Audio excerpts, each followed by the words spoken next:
Hi, and happy Saturday to everyone. I'm so glad to be on today. I didn't think I would, but I tell you, yesterday afternoon, probably, I know it had to have been maybe 2, 3 o'clock. I was on YouTube as usual, and I came across a wonderful review that I want to just share with you all. I'm trying to adjust some things on my screen and make sure that we're doing where we need to be right now. So, welcome. I'm going to give my review regarding Tanner Leatherstein's um, take on the all weather leather from Dooney and Burke, AWL for short. Um, I have, of course, been a fan of all weather leather all my life. Not all my life, but the majority of my life, primarily because of the very first Dooney that I had in my care. I was gifted this wonderful all weather leather bag. And when I tell you this bag has been in my possession now, this year, I thought about it. This year marks 30 years with this bag. I kid you not. And I still have it, of course. And it has really gone through some things. And I just love this bag. This is my Kelty crossbody. And for a 16-year-old, it was just all that I needed. And really didn't know this is what I needed. But this is the bag that really got me going with all weather leather. And all weather leather is primarily pebbled grain or pebbled leather. And it is to repel water. So that's the difference or the meaning behind all weather leather. Okay. And so with this being something that was purchased back in 1994, and here we are in 2024, it didn't dawn on me until I thought about it yesterday, like I really have had this bag the majority of my life. And so I was very intrigued with his review regarding the 3.0 all weather leather by Dooney and Burke. I've only purchased one of those items, and this is the crossbody. And I love this for a variety of reasons. One, the color, as well as the size of the bag, the strap. And for me, this bag, definitely being all weather leather, has come a long way in comparison to this one. I would like to say this is probably a part of the 1.0 all weather leather. When you look at how the pebbling, and turn this on the back. If you look at the pebbling on both of these bags, there has definitely been an upgrade. This is, I believe, Dooney and Burke's signature leathers, pebble grain, all weather leather. And I realized during my live with DD Bean on Thursday that the majority of my bags in my collection happen to be pebble grain. I just gravitate towards that. I think that pebble grain really holds great coloring. I think that you could do so many versatile things with pebble grain bag.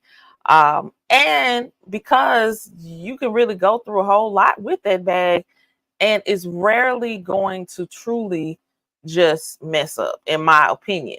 But I truly believe Tanner's review definitely set the tone and encourages what we already know about Dooney and Burke. So without further delay, I am going to play his video here, and we're just going to discuss it. I want you all to drop some comments in the chat. Hey, Anita's favorite. Hey, how you doing?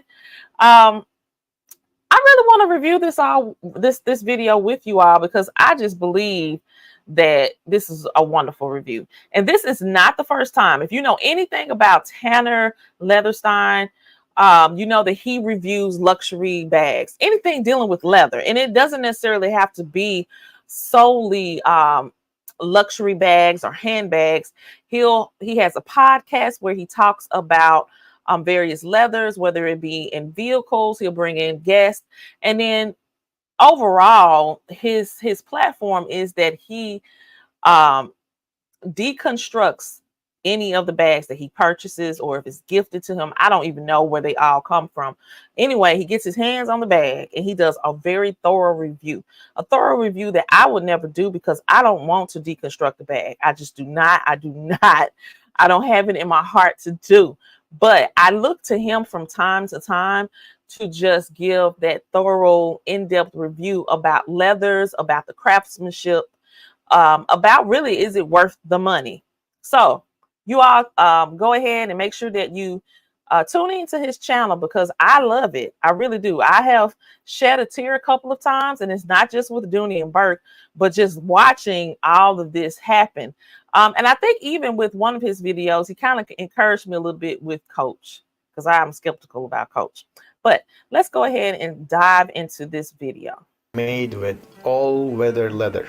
Right before I tortured the crap out of it to see if it is really what it sounds like it is. And he uses the term torture. And when I tell you he did just that, oh my goodness, he definitely tortured the bag. Dooney and Bourke markets this signature material as a waterproof, cutting-edge leather they developed over the years. There are waterproof leathers in the market, but this sounded like a special one which will resist more than just water, as the name suggests. So I wanted to take this bag for a wild ride to see how it would hold up to a variety of ridiculous tortures. And he's right about that. This was really, truly ridiculous. I do believe this was well thought out. Kudos to Tanner for really just diving in and giving a great play-by-play of how much this bag can endure. This is by far the longest time I have spent testing a bag for a review video, going over a week, spreading through amateurly and artificially created 4 seasons. My initial idea was to leave the bag under the rain, then dry it under the sun, then expose it to snow to get soaked again and do another long hours under scorching sun. This process is an absolute recipe to ruin a regular leather bag, as he's right about that, because what I was thinking about is just some of the bags that I've come across from secondhand stores, whether it be Goodwill or what have you, and just seeing a bag and just in the absolute most terrible condition. I don't have the willpower to purchase a bag that has been to hell and back. There are some wonderful YouTubers that will get that bag, love on it, and restore it to maybe not the highest pristine condition, but definitely to the point where it doesn't look like it once did. leather don't like water, direct sun, and worst of all, the ice water. In theory, my torture should get this bag out of shape beyond repair. But I'm curious how much of this all-weather leatherness will protect it from my evil plans. That was funny to me. When he did that, it was just like, oh no, what are you going to do to this bag? No, don't do it. This next segment I do find rather shocking. It's shocking, one, maybe because I don't look at magazines the way that I used to. But there is a heavy marketing campaign that's happening with Dooney and Bourke. If you are on social media, whether it be Facebook, I think primarily Facebook, Instagram, TikTok, you will see their commercials that start to pop up. You will see their advertisements, and I did not see that a lot probably 5-10 years ago.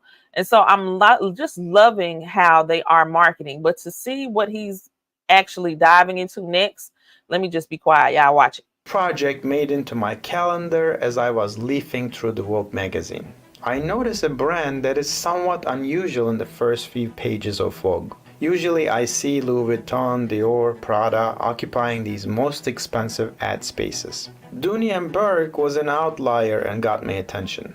That triggered me to go to their website. But my high expectations lost serious altitude as soon as I saw this Wheel of Fortune gimmick on their website.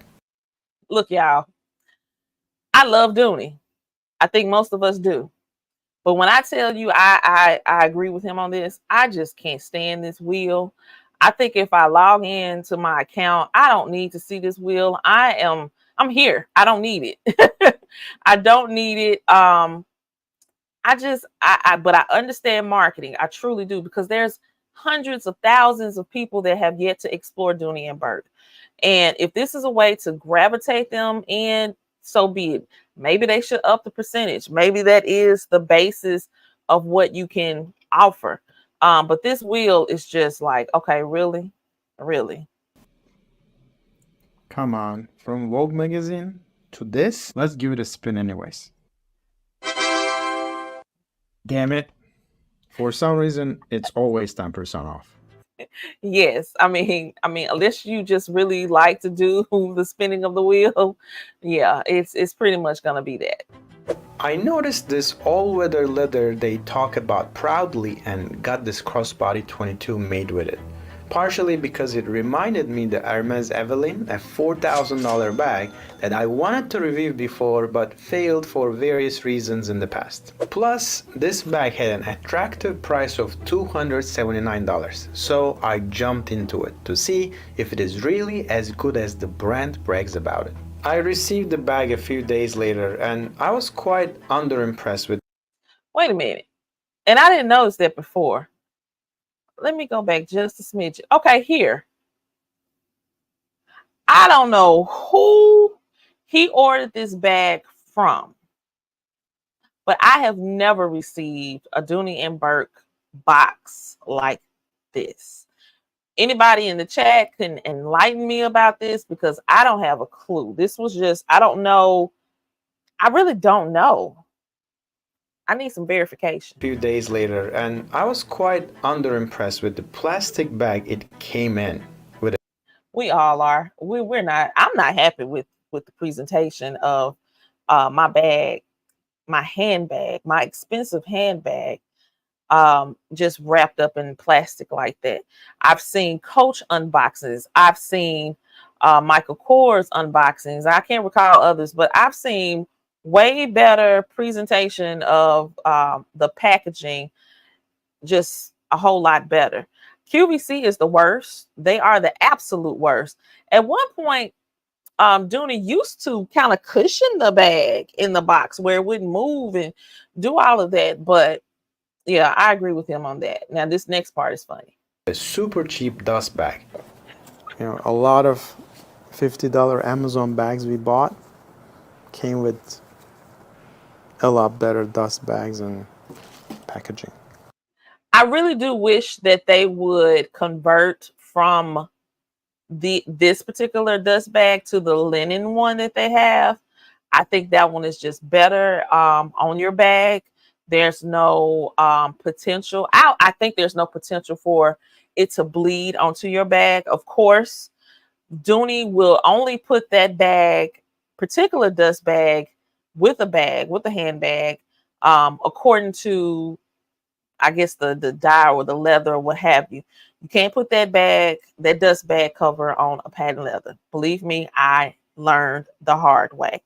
And you really shouldn't put that on a Florentine bag either, in my opinion. But I'm not crazy about the dust bag. It really didn't match my expectation set by the advertising I saw on Vogue. I wanted to start my tests, but the main issue was finding a rainy day in Dallas in mid-June. So I had to improvise and make artificial rain to leave this bag under for about 20 minutes, which should be enough to soak a bag to the point of permanent damage. After 20 minutes of artificial rain, the bag looked like this. The bag is quite heavier than we started with. Definitely the leather and fabric soaked a good amount of water. So now I'm not going to squeeze it. I'll just get the extra water off and then let it continue to the torture under the Texas sun. Next was the easiest test in Dallas, and I left the poor guy under the sun for as long as it takes to dry it from the. So if you're in the desert, if you're in Texas, yeah, that is the easiest part, because I'm pretty sure it was like probably close to 3 digits out there. But to see that poor bag go through that torture of all of that water, it really makes me wonder if Dooney and Burke puts their bags through the test like this. I would think that they do, because in order for you to really push and market a certain type of bag, you really need to test that out and not assume that this is what it can do for you, but or what it can withstand. So this right here, that water, but now it's gonna dry. Let's check that out. Soaked state. After 4 hours left on the first day, I left the bag overnight, but it wasn't fully dried in the morning. It's in impressive shape. I think it might actually did not get damaged as much as I expect. In order to make the drying process even harsher, I placed the bag on the burning hood of my car and exposed it to high winds while driving. This guy, he really is thinking this through, because I would have not have ever thought to put a bag on the hood of a vehicle in order for it to dry. I don't think like that. It secures the bag on top of the car, coupled to strong magnets and some clamps. Hopefully it will stay there and get a little bit more dry. By the way, the car is insanely hot. Yeah. And it's gonna get hotter, so good luck, buddy. Trust me, no leather Oh, yeah. likes this rapid drying conditions. My unusual bag placement got some attention as I was driving around my neighborhood. Yes. Just letting you know. After an hour of highway driving, I have hung the bag under the open sun for another full day. Here and there I apply some additional tortures just for good measure and for fun. It took about 2 full days to I saw that pop up. Hey, I get all kinds of mail, email, spam, pop ups, whatever. We ain't gonna worry about that. Now, with this next part, I'm like, why would you put ice on a bag? I just don't understand. But I do understand, because I need to see if it can really withstand all of this. This is crazy, y'all. This is really crazy.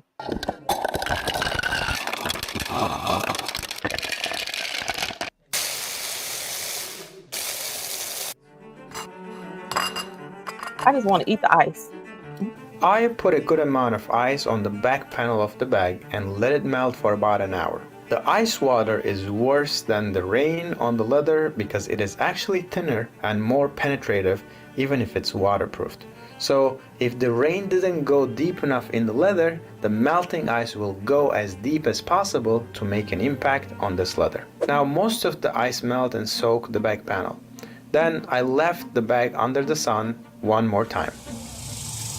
That sun is baking that bag. Can you bake a bag? I realized the weird thing. For some reason, I'm enjoying this feeling of power over this poor bag. I don't know what this reveals about my personality. It took another 6 hours to dry, and now we can take a look at it and see what is the damage.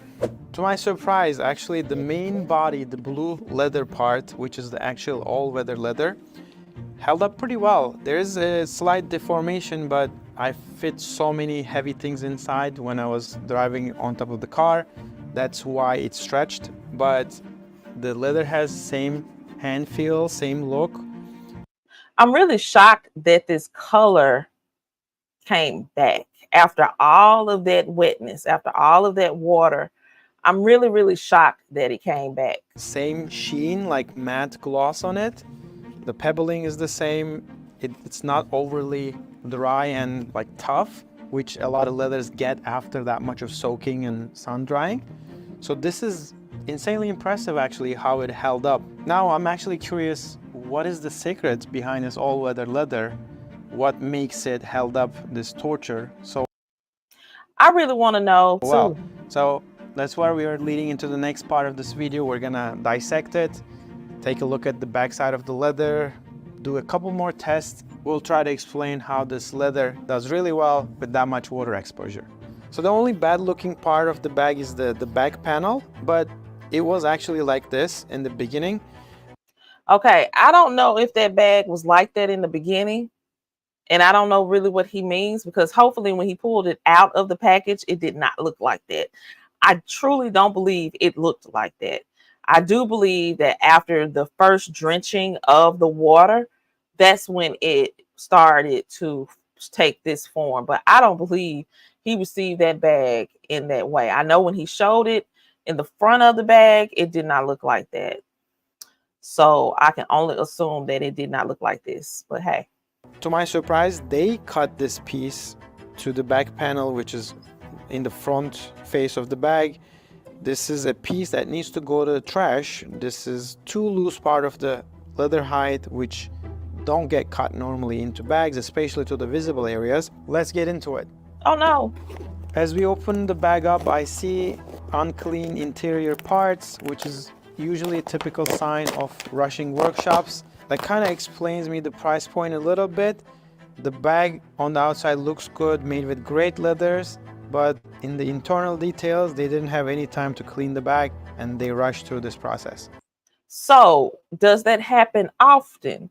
Is that the reason why we see as many sales as we do? Could it be because of what is happening on the inside of the bag? Because look, when I get a bag, I'm not really concerned about the inside as much as I am the outside of the bag. So now I'm wondering, is this really why we purchase the bag? Because, or the bags go on sale the way that they do? Who knows? I don't know. Maybe it really truly was damaged once he did all that what he did. Because like I said, that purse ended up baking in the sun. It really truly did. Would it affect the inside of it? I think it could. But then that would kind of take away from the all-weather leather piece to it. I don't know. It just makes me think. While opening the bag, I found this assembled in Vietnam tag inside. For some reason, I was thinking this was made in Italy. I think it's due to very frequent mentions of Italian leathers and Italy in the website. When I was buying this bag, it kind of gave me the idea that the bags were made in Italy, and I was very surprised how this piece was cut at the workshop in Italy and not thrown away. Now I'm kind of relieved actually a little bit, knowing that nobody in Italy would cut this piece in front face of a bag. Seems like water is not going in, it's on the surface. If it gets in it, the little... I don't know why he needs to do any more with that, putting more water to it, but hey, it's passing the test. It gets darker, so let's try to wipe it off. Yeah, it's not wet. The water has still water repellent qualities. Awesome. And we will remove the finish and see how it's gonna change.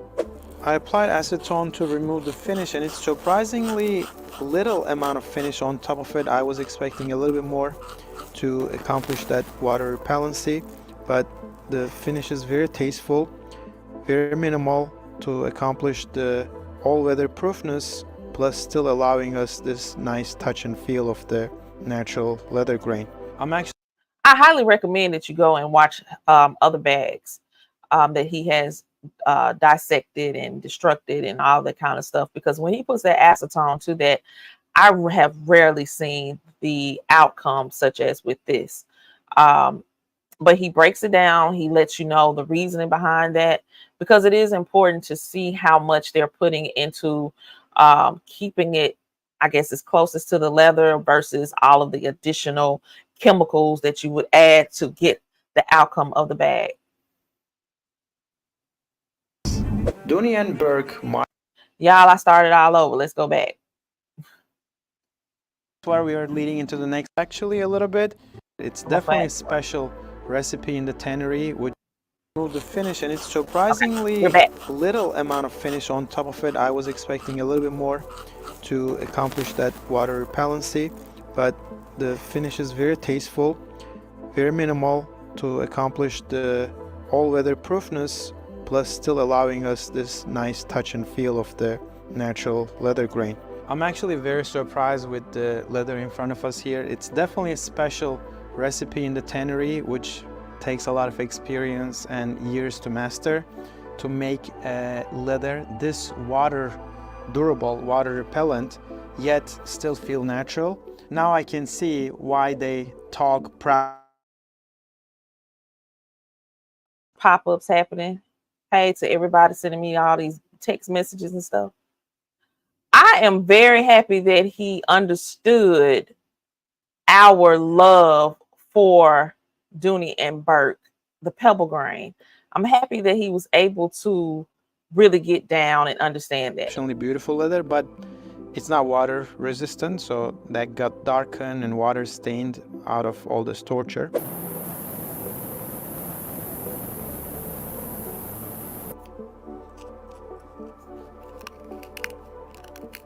And this crackling sound gives that charcoal feel with all the black residue without any green hues. That confirms this is a vegetable tan leather as claimed on the website. The hardware has a super thin plating on it. It goes away, the color goes away very quickly. I think it's on the lower end of the Zamak hardwares that I was expecting a lot better hardware selection from the brand actually. The hardware has come a long way. I think, I don't know, I think that may just be the basis of it, because even when I look at my first bag, the hardware and just over 30 years of the finishing or the finish of the brass, but brass does that. I think if it is polished up, it would definitely look different. But the 3.0, I'm pretty sure that hardware is it's just different, because you have that 14 karat gold plating on it, I believe, or is it 24? I keep forgetting. Y'all cleared it up with me. Given we have all the pieces in front of us, I wanted to make a quick cost estimate to check the price quality performance as we always do. 4 square foot of really good leathers used for this project. My leather estimate is about $27. Assembling a bag of this size and caliber, including hardware in Vietnam, is about $50. So the total cost of leather, hardware, and labor is $77 in my estimate. Given my estimate of $77 to make a bag of this sort, $279 price I paid for this bag seems very reasonable. It's less than 4 as the price multiplier, and it's very acceptable in my standards, especially given the quality of leathers used in this bag. At the end, I love the specialty leathers applied on this craft with a very approachable pricing. Except the bad piece of leather cut on the back panel and some inconsistent branding practices like the weak packaging and the Wheel of Fortune on the website, I am very happy with the quality of the craft offered at this price point. He said he is very happy, y'all. Hey, I can't knock it. I really can't knock it. I'm happy that he gets it. He truly gets it. Let's check it. Let me check out my comment. Yeah, that Wheel of Fortune gimmick. I like that. Have not bought an all-weather leather bag from D&B. I think you should try it. I think you should. He was doing the most, Anita. He truly was. The glue seeping onto the bag seems to be common with age. It is. I don't think that's a big deal. The question that I truly have, though, is the fact that he said that the inside of the bag was rushed, or it denotes that the fact, or the whole craftsmanship of it, or the crafting of the bag, the putting together of the bag was rushed based on the way that the interior wasn't cleaned. I was trying to remember what he said. He said it wasn't clean. I believe, Ingrid, that he has done the Florentine. I have to go back. I think that's when I first, one of the first and only Doonies that I had seen him do before. I want to say he did do the Florentine. I'm gonna have to go back and look through, but definitely head to his channel, because I think he just does an awesome job with all of the bags. And yes, Dooney and Burke is a luxury bag. I think there's just different levels of luxury. It really truly is. But I thoroughly enjoyed his review. The torture of the bag, like he said, this was the longest that he had ever done that. He really wanted to test out what we say, or what Dooney and Burke markets, an all-weather leather bag. I think there are other brands that have all-weather leather bags, but is that really the basis of their brand? I think this is the basis. This is what they stood on, they started out with. In 1981, they brought forth the all-weather leather pieces. And yeah, I just think this is just awesome. And I think this was even more awesome because it leads to um, the longevity that Dooney and Burke has had. We're talking about knocking at 50 years. And hey, these bags are just, they're awesome. So here we are with a 30-year bag, and I've had this one I think for almost 2 years. Maybe I think it might have been almost 3 years. I think it's almost 2 though. So this is the 3.0. And what he was saying about that particular one, look, I don't believe they sent that bag to him with that pebble look that he indicated. I doubt it. This bag is so, the best way I could say is clean. Now, if I were to go in here, and I've carried this a few times, if I were to go into this bag and looked deeper to see whether or not they cleaned the inside of the bag. I mean, one, I just never, that's not my thing. I want to make sure that the bag on the inside um is sewn together well and put together well, but I don't really look for the cleanness of it. Maybe I should start, because most of the part we're looking to see if it has that standard setup, depending on what size that bag is and so forth. But if you all have not checked out anything from the all-weather leather collection, whether it be on the secondhand market, you finding a vintage bag, or if you're looking for something up to date, I suggest that you go ahead and get you something. These bags are currently marked down a little bit on Dooney.com. So head on over there. They do have a few silhouettes. What I have noticed with this particular collection is they have not really added too much to it since they dropped it a few years ago. Now I need to put my stuff in all right back in here to keep this shape. But I like the 3.0. I really do. There are some ladies in the YouTube verse that have gotten some of the bags. I don't recall their names, but you could definitely put it in your search. Hey, Mrs. Q, how are you doing today? Well, I hope. And so, yeah, this is why I'm thoroughly in love with the all-weather leather / pebble grain. Honestly, I've seen that inconsistent, strange layer of pebbling on some Dooney bags before. You have? I'm blessed not to have seen that. Luxury for sure. Thanks for making us aware of this torture and approval of DNB. Yes, you're welcome. You're welcome, Latina. You know, I don't know. Now, I can tell you this, because I had to figure it out for myself. What is the difference between the all-weather leather versus just the pebble grain?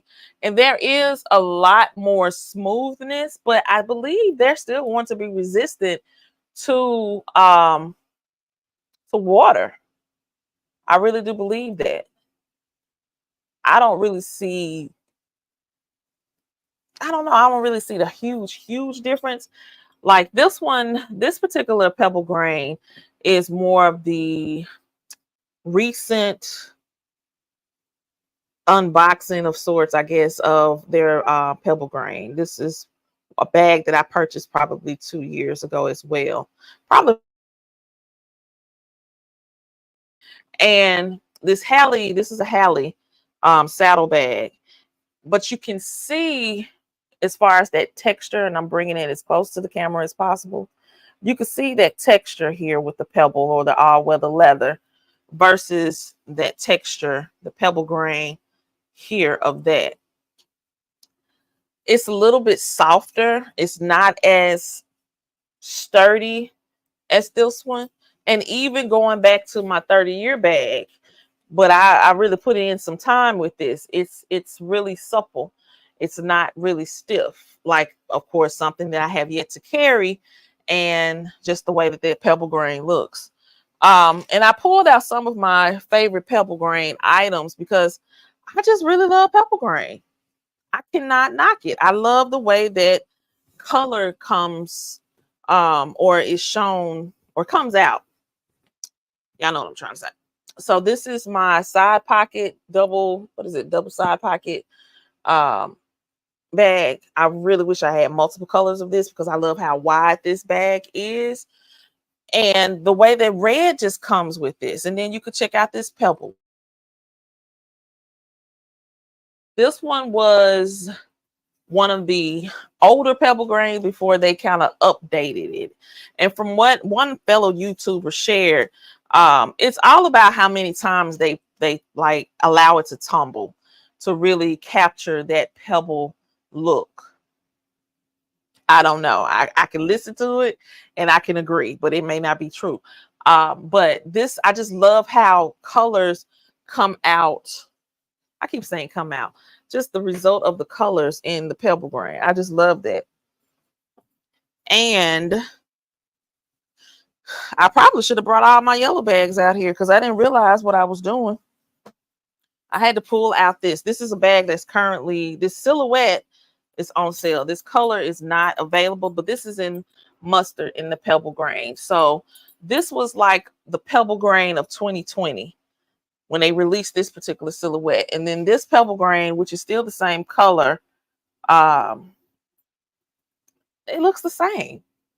It looks the same. I think more so it was because they switched from the leather patch back to the plated hardware. Who knows? But I definitely love this. And I pulled this out because this one is priced. This particular silhouette, it only has 3 colors right now. I Love Dooney for their 4th of July sale. We're going to go and dive into that momentarily. But they do have this available, this silhouette. I probably need to do this a little bit better. It is stuffed, but it could be stuffed better. I love this bag. I haven't carried it. Didi Bean, whenever you watch this, yes, there are several bags that I haven't carried. I forgot about them. And I actually thought about a yellow bag the other day, and I was just like, where are my bags? I didn't remember where it was. So I'm still trying to get myself organized. And then, of course, this one is an older Pebble leather, Pebble Grain leather bag, which is the Millie. I took the straps off and was using it solely as my small leather good or my wallet. Love it. And I've carried it and it's gotten supple as well. So, y'all, I don't know. I don't know how many I have, but I have a lot. Hey, Kelty Pleasures. I think it's solely based on the tannery they get the leathers from. Henry's leathers are made at the tannery that LV owns. Henry's leather, it feels much thicker than the current PG Dooney uses. Okay. And that's a leather or a particular brand that I still have not gotten. I'm pacing myself, y'all. I'm pacing myself. It's whatever is just thrown in my face on a regular. And I know that some of you all have gotten a Henry bag. One day I will. One day I will. It's just, I think it's just really about the colors that just really pop for me and will encourage me to purchase. But I love Pebble Grain. I really do. Some people feel that it is, oh, you did a review of it last week or earlier this week. I will definitely check that out. Definitely check that out. There are, let's see, because I was trying to go back to where, yeah, Pebble Grain can be heavy for some people. It really can. It's not going to be as heavy as Florentine. It's not for me. I think and that's why I love the handbag community, because we have so many similarities to the point that we are very intentional about really truly what works for us. We're not on the bandwagon of just doing it because somebody else did it. If it works for us, we work with it. If it does not, then we are honest about that. And we say that we're not going to do it. So yeah, I love that. Hey, now I don't want to say your name wrong, but I truly remember you. We're just gonna call you Fun. Hey, thank you for coming on in. I'm so happy that you subbed with me. Thank you, thank you, thank you. And I will return. I will return the favor. Um, but yeah, Pebble Grain is my favorite. And I just think about all of my Pebble Grain bags and just how I love the way that they feel on my shoulder and or just in my hand. The majority of my LCLGs, now that I think about it, I believe they are Pebble Grain. I just gravitate towards them because of the way that they take the color. That's the way I want to say it. The way that they take the color in Pebble Grain, like this yellow, and I have what is this? The shimmy, I think it's shimmy. The shimmy color, mustard. I have dandelion. I have something else. My mom has a lemon color bag. I just love the way you can really see the difference in the yellows. Not to say you wouldn't in Florentine or anything like that, but I just, whew, yeah, I could talk about Pebble Grain all day. I really can. And it does take that daily abuse.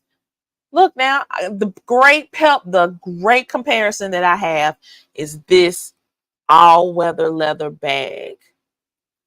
You can see, and I have mentioned several times on my channel that I'm going to clean this and so forth.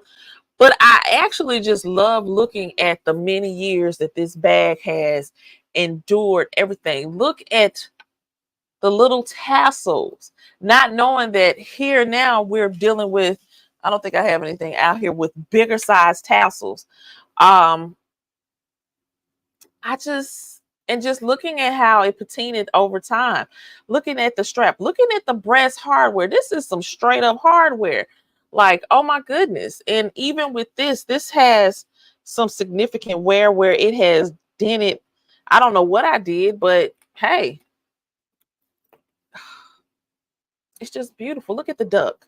The duck has a little scratch on it, but hey, it's still ducking. It is still here. It's just, that's why I love Pebble Grain. That's why I love all weather leather.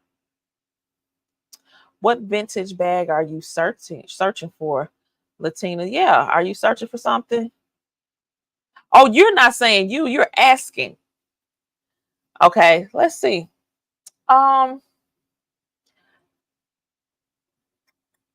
I know there is a vintage bag. I'm gonna come back to you on that one because I know it is. They're resilient like the vintage Coach leathers. Yeah, the vintage Coach leathers are they're it. Oh, for fun. Yeah, which bag are you searching for? Because it's just, I don't know, but let me get off of that because I'll stay here all day talking about AWLs and PGs. We're just gonna give you the acronym or the letters for that. So we got the summer sale that's happening. Summer sale has been going on. We've had several different ones. However, this one I think you may want to pay attention to some of the items that currently being sold on ILD. And what I said ILD, yeah, that's it. Making sure that I'm staying here. Let me make this a little bit bigger, take myself off the screen because you don't want to look at me, you want to look at these bags. So one of the first things is the Summer Steal shop. You can definitely head over to this particular tab and it will take you over to 55 items that are currently on sale. You can get them. Some of this stuff was on the everyday, not the everyday. I want to say it was everyday deal. I believe some of them, but let me not say that because I could definitely be wrong. These prices, if you are looking to go ahead and get started with your Christmas shopping for crossbodies, this is a pretty good sale right now. We're talking about steals. The Rosie crossbody, $62. This Pebble Grain tote, if you love totes like I do, that price point of $129 is good for this size. I believe every last one of these. Let me tell you, this Chevron hobo right here is to me to die for. And they did initially have it out with the black and white that was on sale, but now you have the I think this is fuchsia, and then let me not make up colors. Yeah, fuchsia and navy. Beautiful. 99 bucks for a hobo.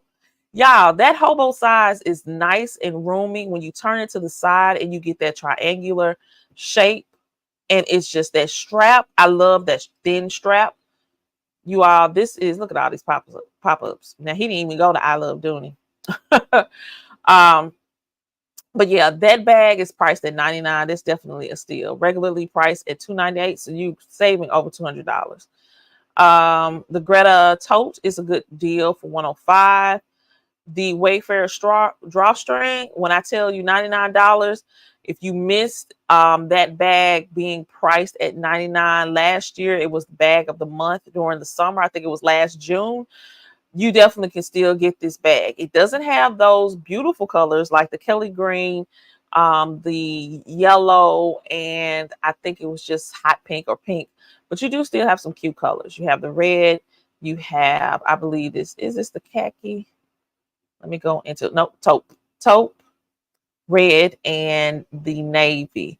They're going to be priced at 90, actually $96.85. Wait a minute now. Wait a minute. Don't tell me it's 99, but the price over here says 96.85. So yeah. And I think I did go in my, okay. So actually it probably is under the steals, but once you put, let me put it in my cart. Let me put the red one in my cart. The red one is $105.75. This is confusing. The navy is cheaper. So hopefully they'll give it to you for the $96.85 versus the $99. And I need them to take out or take off as much as possible. You have the slim crossbody that's similar to the Lexi, that's similar to some other ones. Its price is $79. I think that's a cute little bag for a preteen. We have the Bryce hobo, which I do love that particular hobo as well. What's the difference with this one in comparison to the previous Chevron hobo? It's the strap and just even like the little cut to the bag here. It's a little bit different. This is a little bit rounder, but that strap is a twisted strap and it's thin. It's not thick. And yeah, $109. Get this in that beautiful mustard. Oh my gosh. Woo. Or spearmint, $109. If y'all like hobos like I do, go ahead and get that. I will put in the chat. I'm going to see if I can post the link to I Love Dooney right now in the chat so that you can utilize that for your purchases because this is a really good sale that's happening over at ILD. Let's see. I recently got my hands on the Saffiano crossbody drawstring. Love it, love it, love it. 109, really good deal. Let's see. And for those parents, those grandparents, you're doing your summer traveling. You need something cute, functional, and light. A light carry crossbody. They have dropped all of these different nylon items. Get you one, please, because you're not going to have all of the stress that you would carrying a heavier bag. Nylon is the best thing to do in the summertime. So you have this nylon crossbody priced at $75. I actually carried my Pouchette yesterday. I have it in red. Yeah, this is, I think with this cold, steals is not the way to go right now. The cold steals, I think if you put in fireworks, these prices are actually cheaper. So let's get out of summer steals because they trying to steal some more money that I didn't want to give up. So let's go over to the fireworks code that you will be putting in for the July sale and see. Once you come over here, you still see steals as a code. It's kind of crazy, y'all. But what I will tell you is what that is crazy to me is that the Plumes collection has made way over here. It must not be selling, or they may have a great stock of these bags, but look at this price point. 159.90 for a newly released collection. This collection dropped probably around what, the end of March. I think it was maybe March, April. Come on. It's already marked down. Beautiful colors. 159.90. You can't beat that right now. I think this is just a wonderful, wonderful bag to get. Let's see. You have the camera bag. So I don't have the camera bag in this particular Pebble Grain. However, I just showed you my 3.0. Same thing. It's a camera bag. I prefer the one that I have because of the strap. But the strap here is detachable, so you can put a different type of strap on there. However, I do like this as well. It is a light carry. It's not heavy. $85 under the code STEELS. So you don't use fireworks on this one. Even though it came up under fireworks, the July sale, yeah.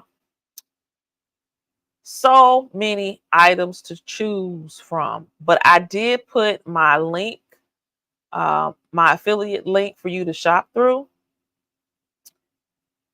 It's a lot. It is a lot, y'all. I think it's over 2,000 bags. So it's probably their whole inventory of bags on ILD that's currently up for on sale. If you love the Russell, the medium Russell bag, it's still under 200. I have seen this bag be cheaper, but if you want it, I think you should get it. Beautiful bag for work. The medium, you still could take that as an overnight bag or as your accessories bag or whatever way you want to carry it. Hey, reimagine the carry and do it. I think this is a good price point as well.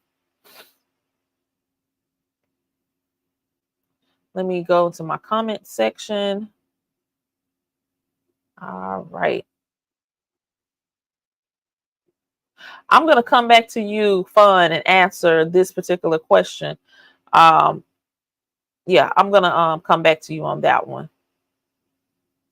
Okay. The color red is gorgeous.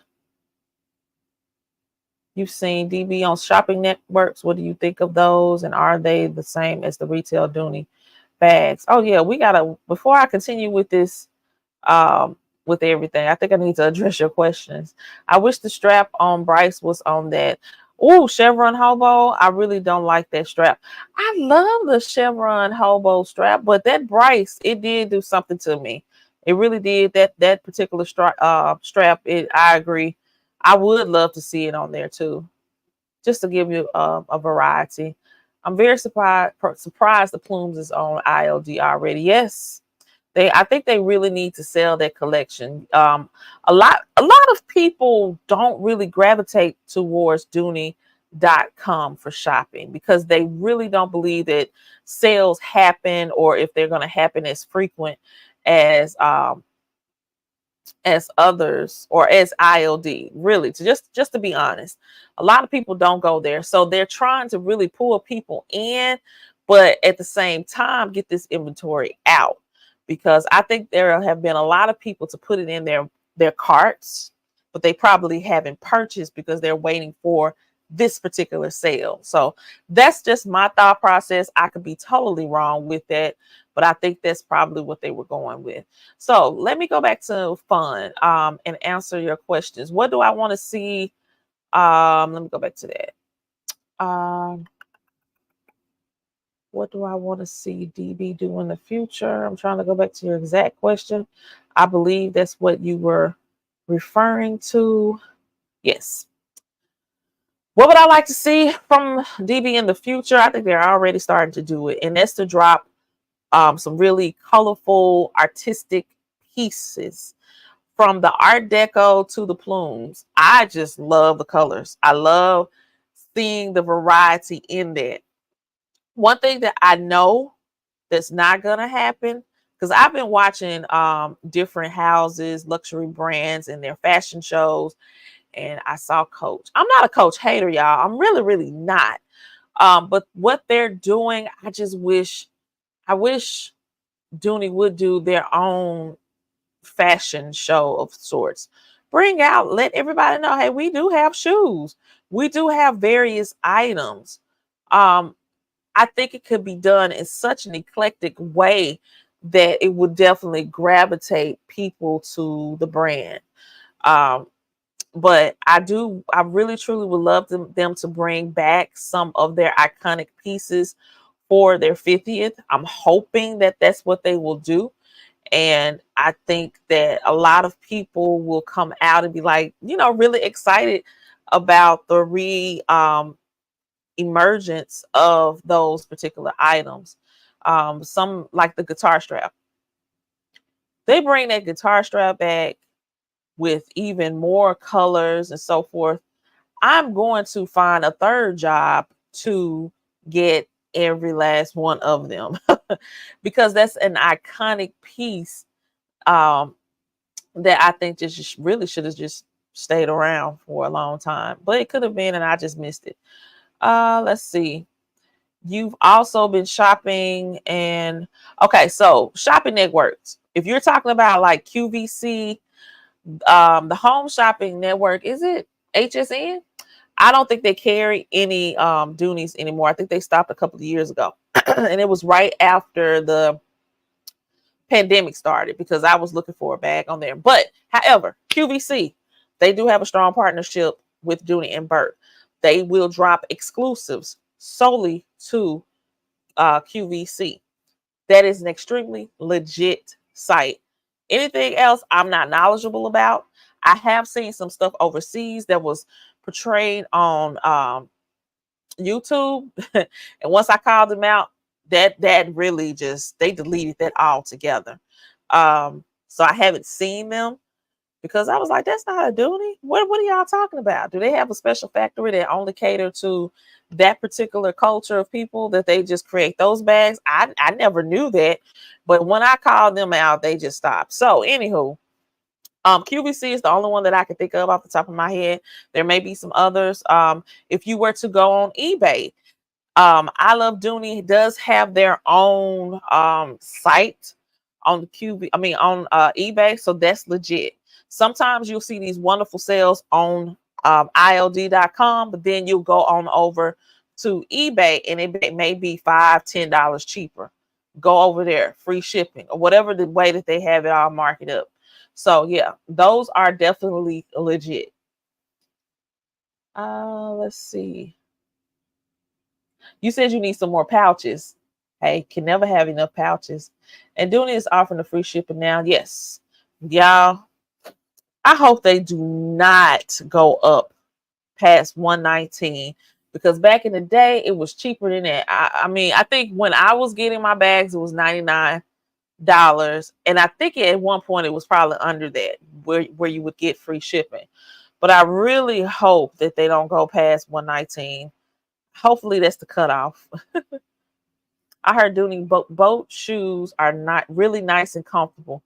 Let me tell you, they got to be. My mom has a pair of boat shoes that she's had since I want to say 99. And she'll pull them out every now and then. And I get so mad because before my foot got bigger going through puberty, I wore those shoes one time and they were like I was gliding on the floor. I have not even thought back to purchase some more. I think I did. And then I just, like most of the time, I talk myself out of it and I just don't do it. But yeah, they are comfortable. They are comfortable. Okay, you say you got a pair in your cart right now, just hesitant to hit checkout because of the reviews saying the size is a half to one size larger. They are. They are. So if you wear a size 8, you do need to let's see, because I'm trying to remember. I think my mom's shoe was an 8.5. Or do they even have halves? Like I said, this was back in some time. I got to ask her about that. But I know there was something. Yeah, I do agree with you. There was something dealing with the size of them. I just can't remember. I really can't. Um, so yeah, hopefully we can help you figure that one out. I was thinking HSN bags were a little inferior, like an outlet version or versus a retail version. And it really could be. You know, when you think about like some of the bags that I saw, I'm trying to think, I never purchased anything on HSN from Dooney and Burke. I did other stuff on there. Um, the way that they kind of demonstrated the bags looked kind of like not necessarily off, but it wasn't enough to just encourage me to purchase the bag like QVC. But the bags are legit. They are legit. And like how Tanner Leatherstein broke this down, I don't know if it's a strategy. In my mind, it's a strategy as to the higher quality bags that passed inspection, that looks absolute superb. Whoever was the person that put it together, this is a bag that needs to go over here to QVC. Boom. Ooh, you missed the stitching here. It's not tight here. The leather isn't pulled really nice. Or how Tanner was saying that the back of that bag was, the leather wasn't connecting smoothly. So maybe we'll ship this over here and put that on ILD. Then we got a bag that, oh wow, it looks good, but the coloring, I don't know what was going on with the machine that day. We're gonna send all those to duty.com. That's the way that I believe that this is how it happens. I have never been to the warehouse. I have never been to I hadn't been to Connecticut like that. And so that's just the way I think about things. Like when you watch videos about how manufacturing is done, whether it just a mom and pop brand or if it's a luxury brand, you get to kind of, in my mind, picture how does Dooney and Burke handle all of what they do. And so that's just the way that I take it. And case in point, I don't have the bag near me, but I did showcase it on DD Bean's channel.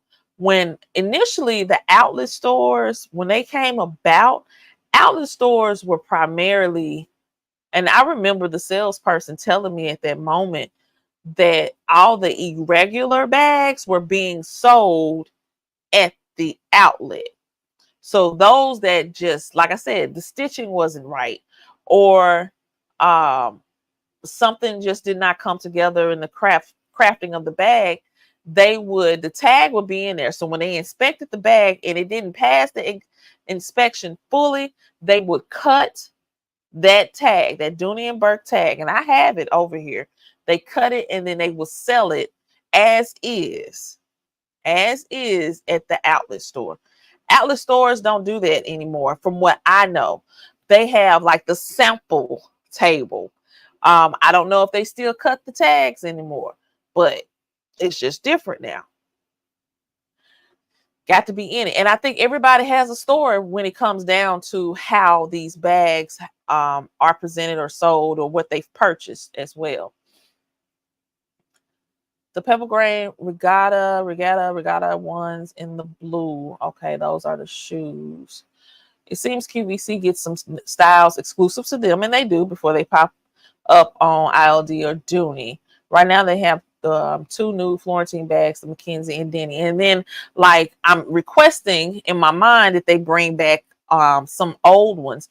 So what they do on QVC, they will bring some bags from their Dooney vault. They've done that several times over the last, I'll say at least 2 to 3 years. And it may have been longer than that. I just know the way they've been advertising it as such. And so, yeah, they will definitely bring back some older bags. I like how they combine two bags. Like you have, I like to say like the Tilton and I forgot another bag, but like the Sloan and the Tilton came together and had Randy. That's the way that I see that bag. Like you took certain elements from the Tilton, and certain elements from Sloan, and you produced Randy. That's the way I see it, y'all. Call me crazy, whatever. But I like how they do that. Yes, cutting the inside serial label. Yep. Hey, Katie White. Hey, how you doing? Thanks for stopping in. So yeah, there's a lot going on there with the way that bags are marketed and made and produced and sold. And I just love learning all about this and experiencing this, because at the time I didn't think too much of it, but I'm happy that I at least experienced it enough to be able to convey all of that to you now. And there's still a whole lot that I don't know. It's still a whole lot that I have yet to experience. If you all participated in my trivia week of Dooney and Burke's history, I learned a lot. I had to do my research, of course, and find out information. I am still looking to um, gather more solid information about Dooney and Burke and just what they have done and continue to do. I'm excited about something I know nothing about, and that's the anniversary coming up. So we'll see what happens there. But you all just continue to look out on QVC, on ILD, or ilovedooney.com, as well as dooney.com, as well as eBay, as well as some of the secondhand markets, because there are a lot of people that are selling their bags. They are selling. I am not that person. I'm not that person to sell. I haven't grown towards that yet. I like collecting and looking at these beautiful pieces, art pieces. And so yeah, that's where I am with that. And I just love hearing and gaining information. Like when Anita dropped her channel and started showcasing her collection and some of the things that I think that she's had in her archives of collected, I was just like, I didn't know that existed. Or wow, finally somebody has shown that bag. I know I've seen pictures, but wow, this is a live view of this bag. So I just love everybody coming through and sharing their iconic collection, because y'all, we have an iconic collection. We truly do. Don't take that lightly at all.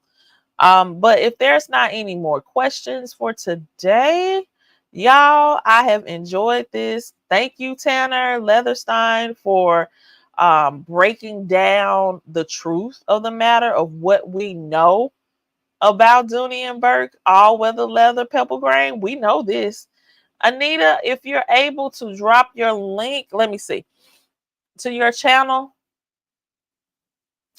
so Fun can subscribe to you. Wonderful. And I just go ahead and give y'all a heads up.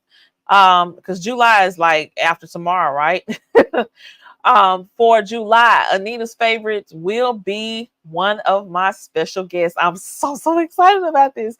As I am with every last one of my guests, because I just really want to have that one-on-one time with all of you. No, I don't want you to have to do that. I want to give you the link now. Hold on, let me pull it up, because I think it's important for us to learn and about each other in the community and support each other's channel. Here we go. I'm about to get to your, and I got off of the page, off the chat. Let me see. Did you get it? Because I just put it in the chat. I don't even know what that is that I just put in the chat. I copied the link. Let me do this other one. I like that one better. So y'all make sure y'all subscribe, support, watch, binge watch, and all that great stuff. Thank you, Latina. Thank you for coming by. I hope to see you on next week. I don't know if I'm gonna, and I say this every week, y'all. Next week is the 4th of July weekend, so we probably won't have a live. It all depends on how bored I am. I may just come through. And then what happens during the week, I'm still working on some wonderful things to come through. And I do intend on doing another trivia. I just enjoyed that. I enjoyed you all's answers. I enjoyed the fact that everybody was trying to figure out what the answers were. But congrats to everybody that participated and those that won. Let me think off the top of my head. We had Katie Scott. We had Candace Williams. We had Simply D and My Pursuit of Happiness. Yes, My Pursuit of Happiness. I don't know what I want to say half time. Ivana, she won. D won. And so those items have been mailed out, y'all. So you all should be receiving those really, really soon. Yeah, don't forget to give me a thumbs up for the video for today, y'all. And like I said, go to, I'm gonna find Tanner as well. Let me share his link. Maybe one day I might try to see whether or not he would like to be a special guest. I don't know. But who knows? If it's in the cards, we'll try to make that happen. But I definitely would love for you to go over to his channel and look at some of the other brands that he has reviewed and, oh my goodness, massacred these bags. But I think it's well worth it because you really want to know, is it worth the price point? Is it worth the sale of me actually spending this money and getting this? So I did just drop his link as well. And yeah, y'all check him out. And I hope I answered all your questions. Let me tell y'all what happened with me this week, and then I'll go ahead and end. This week at my church, I don't know if you all are familiar. Let me, before I even say the word, the acronym. Let me see. What does this, because I'll forget it. I will forget it. I don't remember what this stand for. But anyway, I don't have to tell you all that detail. Just know that this week at my church, we had a week-long camp, Christian camp. We'll just say that for our youth, our children and our youth. And I taught one of the classes. And when I tell you this group of young minds, we were talking about sin and corruption and just making the right decisions, your moral compass and things of that nature. And they was just answering questions. And it was like maybe 20, 30 kids. And these were little kids. This was the age group of anywhere from maybe 3 to maybe a little bit older than that. But I would say maybe 3 to 8 maybe years old. And so they were answering and raising their hands, and I'm just excited. I'm trying to let each one of them talk because they had something valuable that they wanted to share. And so when the time was up, we had to gather the kids and they had to transition to their next activity. The littlest one approached me. And it reminded me of something that I had seen in a cartoon. And I think I forgot which one. But anywho, the little baby told me that I did not call on her. And I felt so horrible. I was so crushed. I was like, wait a minute, how did I not see you? But she was the littlest one in the bunch. And I don't know how I didn't see her little hand go up. But when I tell you, I thought it was very brave of her and serious of her to come to me to let me know that I didn't do right. She said it, her facial expression just cut me to the core. I was like, oh my gosh, how did I miss you?